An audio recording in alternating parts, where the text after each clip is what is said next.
بعيد عن المسارح الكبيرة والكاميرات الغالية، في ناس قررت تحول الرصيف لمسرح. فنانين شوارع بيطلعوا مواهبهم من قلب الفوضى من غير تجهيزات ولا إضاءة ولا تذاكر.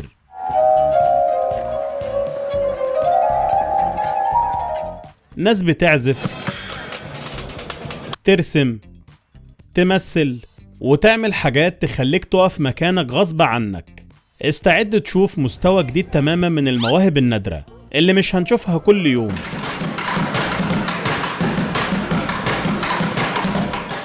هاخد من وقتك ثانية واحدة نصلي فيها على سيدنا محمد صلى الله عليه وعلى آله وصحبه وسلم.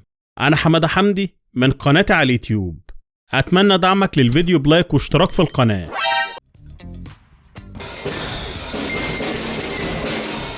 أنا عندي استعداد أصحى بدري مخصوص علشان أتفرج على العرض ده.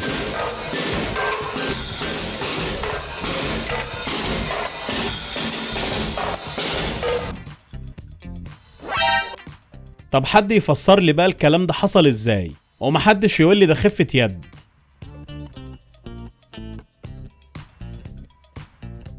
This dude's like mold stuff on like a lollipop. It's fine. It's been like 10 minutes now. Hang on. Yo. Oh, I don't believe it. ده انت النحاتين هيعملوا لك تمثال على الفن اللي انت بتعمله ده. Dude, look at that. You. Dude, that is you. That is nose and eyes and Alright, I'm mouth back and next. everything. Dude, that's pretty awesome. مين قال ان العزف عايز ادوات غالية؟ كوبايتين مية وانزل ورينا موهبتك.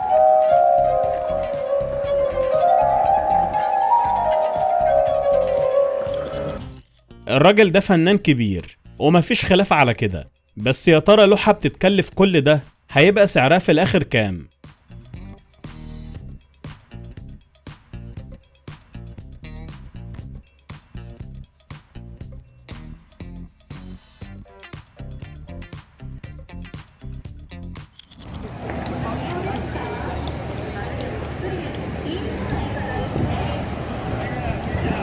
ده سباق فورمولا على الطريق ده ولا ايه؟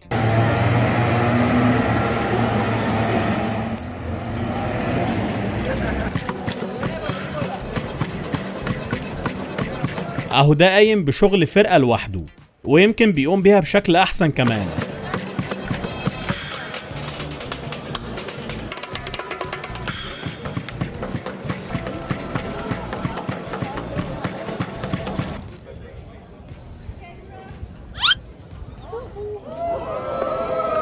علشان تشتغل شغلانة زي دي لازم ما يبقاش عندك ذرة خوف، بس خد بالك ان الراجل ده محترف ومتدرب على كل حركة، فنصيحة مني وهتفكر تقلده.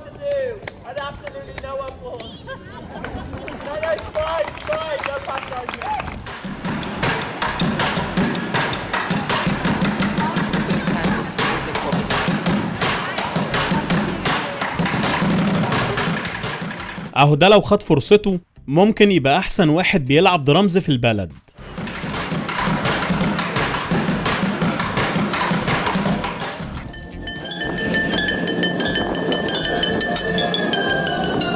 الموسيقى اللي الراجل ده بيعزفها اغلبنا كان بيسمعها كل يوم واحنا صغيرين.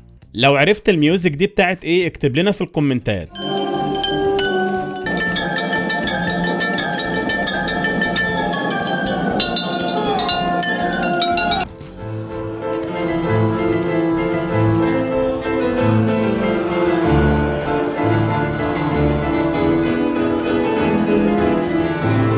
بعيدا عن موهبة البنتين دول ودقتهم، واضح ان اغاني فيروز مسمعة في العالم كله مش عند العرب بس.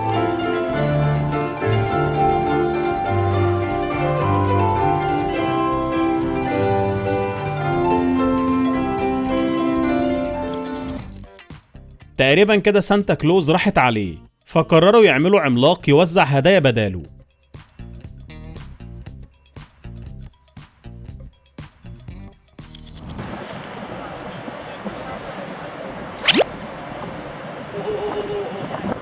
الراجل ده هيجيب لي جنان، هو مضاد للجاذبية ولا ايه؟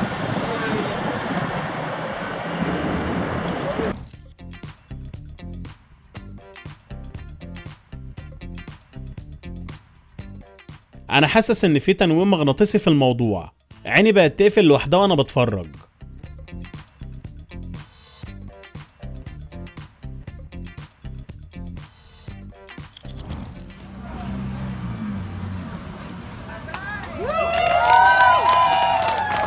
الموهبة الحقيقية اللي انا شايفها عند الراجل ده ان عقله بيقدر يركز على اكتر من حاجة في نفس الوقت من غير حتى ما يتشتت.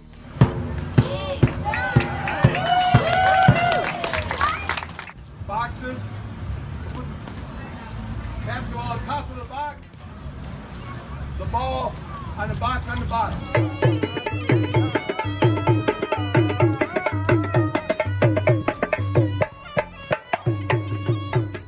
الاتنين دول ممكن يحيوا فرح في الهند لوحدهم.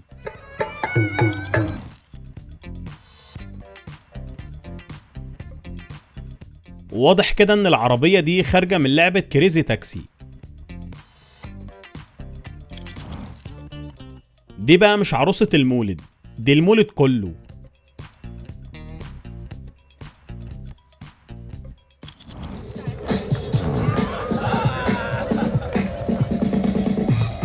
دي الحالة اللي بتجيلي لما ابقى مطبق وشارب 4 قهوة.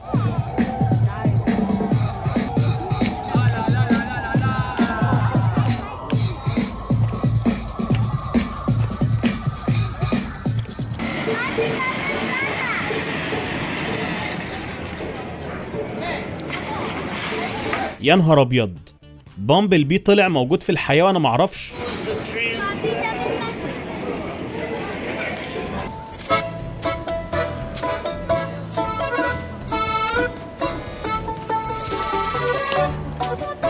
سيبك من العزف عشان مثالي ومفهوش غلطة. الحيوية والطاقة اللي عند الناس دي تخليك في أقصى مستويات البهجة.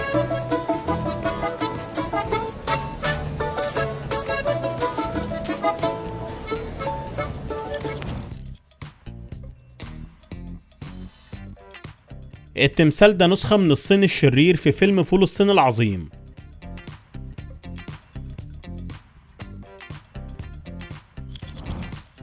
زي ما في أقوى مان، في برضو أقوى وومن.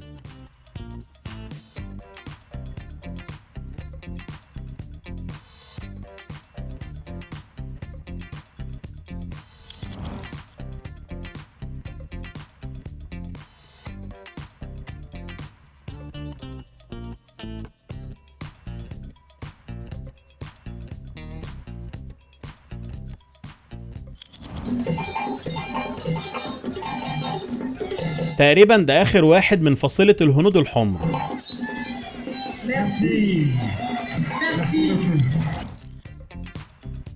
أنا كنت فاكرهم 3، وبعد ما خدت بالي إنه واحد وبيحرك دمية اتصدمت.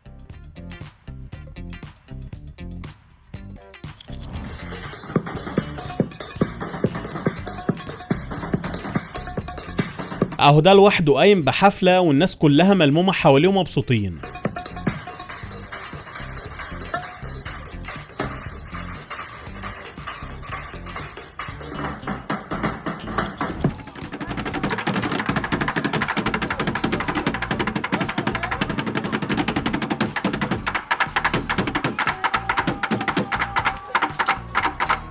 الناس دي لو روبوتات مش هيبقوا بالمنظر ده.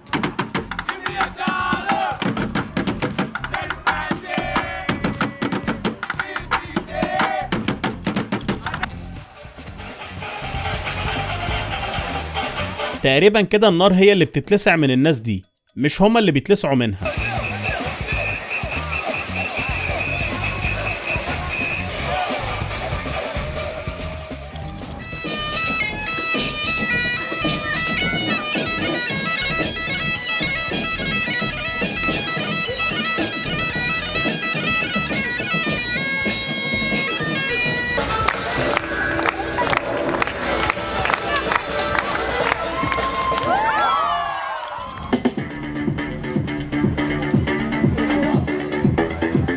حتى حفلات التكنو بقت تتعمل في الشارع عادي.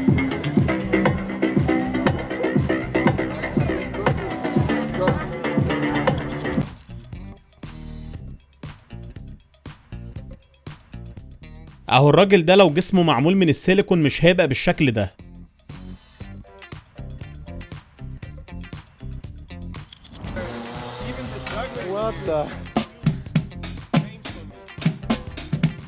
الراجل ده قرر يسيب الوظيفة ويركز في الموهبة اللي عنده، وبصراحة أنا شايف إنه لو كمل هيبقى عالمي.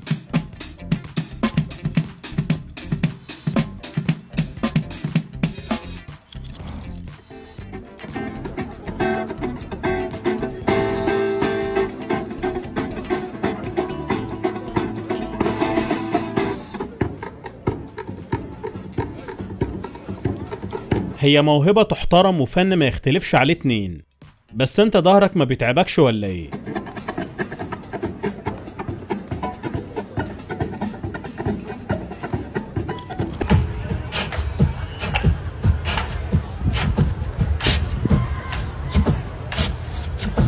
Both hands. No hands. Whoa. دي الطريقة اللي بيعملوا بيها لقطات الانفجار في الأفلام، وراهنك إن دي كانت أول مرة تشوف فيها كواليس زي دي.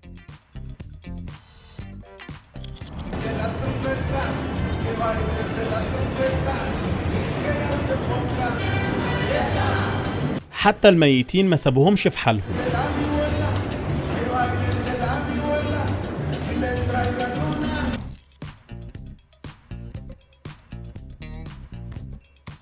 البالونة دي دخلت دماغي بصراحة، ولو قدامي عيش التجربة دي مش هتردد لحظة.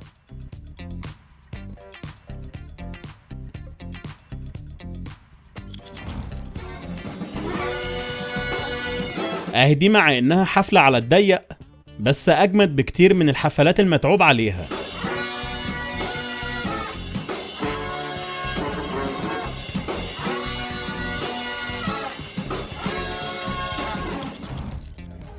لو في اتنين شغالين في سيرك اتجوزوا وخلفوا اكيد هيخلفوا الراجل ده، وعموما بلاش تفكر نهائي انك تقلده.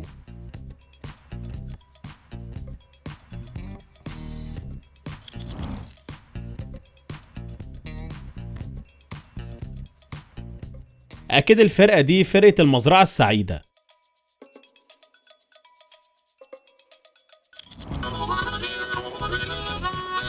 اهو ده ممكن يعمل موسيقى لفيلم مكسيكي ومش هتكلفه 100 جنيه.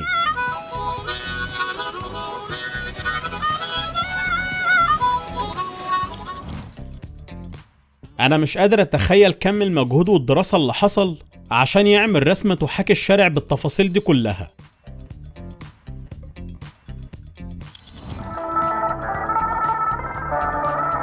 تحس الراجل ده نشأ على قهوة في مصر من بتوع زمان، وتحديدا في وسط البلد.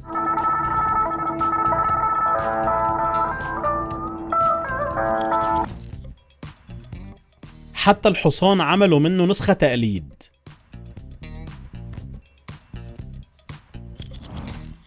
هسيبكوا تستمتعوا شوية مع الاتنين المهرجين دول.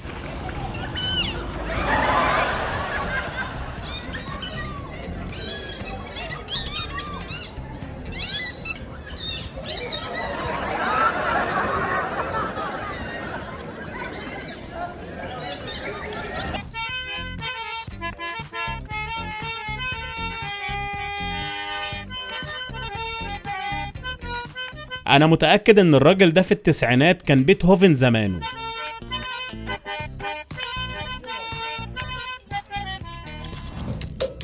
لو كنت بتسأل نفسك في يوم الحاجات اللي بنرميها دي ممكن يتعمل بيها إعادة تدوير إزاي، الفيديو ده أبسط مثال يجاوب عليك.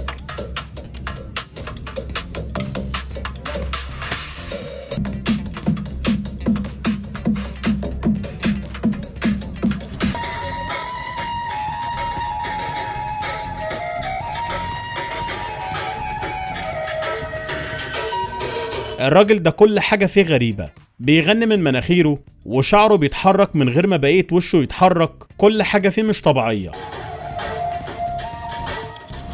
وصلت لحد هنا يبقى الفيديو عجبك، وأكيد لو عجبك مش هتبخل عليا بلايك واشتراك في القناة.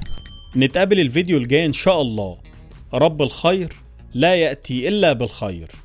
سلام.